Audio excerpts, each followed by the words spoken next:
Hey, this is Robert Macheko. Was this one of the biggest AI weeks so far? It did feel like a DeepSeek 2.0 moment.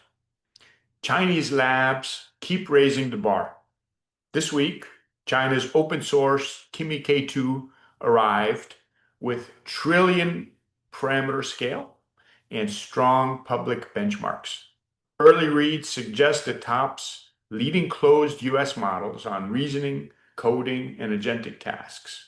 Markets were already shaky. A number of the highest flying assets are 10 to 30% off 52-week highs. Add US government shutdown noise and tariff tensions, and you get a jittery backdrop. Jobs flashed red. US October layoffs were the highest for that month since 2003. Cost cutting and AI were both cited. Hiring is slowing across many white collar roles, especially among recent grads. In the past weeks, capex news went into overdrive. OpenAI and partners are reportedly lining up about $1.4 trillion in deals over about 8 years for data centers and chips, roughly 30 gigawatts of compute. To put that in perspective, that's the consumption level of Spain, a whole country. The spend is far above today's revenues. In OpenAI's case, they said their run rate at the end of this year will be about $20 billion. So it assumes enormous growth. Add to that, backstop controversy. The CFO of OpenAI had wording that sparked headlines about government support. Sam Altman had to walk it back, posting a clarification saying they're not seeking a bailout. AI czar David Sachs said there will be no federal bailout for AI.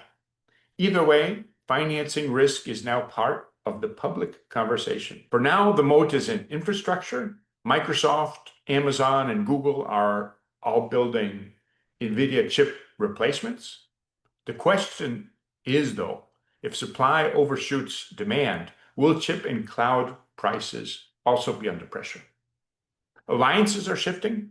Apple is reportedly set to pay about $1 billion per year to license a custom Google Gemini for Siri. Interestingly, not OpenAI, which aims to compete with Apple on devices. Microsoft is building more in-house, trying to reduce dependence on OpenAI. This week, geopolitics was not background noise. Jensen Huang said China is going to win the AI race, although he later walked that back at least a bit. The message stands, though. China's developer base, its energy and industrial policy make it a real contender. So Kimi K2 may end up being the DeepSeek 2.0 moment. Meanwhile, Elon Musk's $1 trillion compensation plan was confirmed. If all the people in this picture were millionaires, it would not add up to one Elon Musk who had achieved the $1 trillion. Whatever your view, it shows how concentrated the bets have become. What does this all mean? Open source pressure is up, possibly a DeepSeek 2.0 moment. CapEx is up. Prices may be down across the stack over time, unless you can ship must-have products. That all leaves two mega questions. If you are an AI optimist and abundance is created, who captures it and on what terms? If abundance is not created and prices fall faster than demand rises, what's your plan? What's our plan? Right now, it still feels like there are no adults in the room shaping the markets.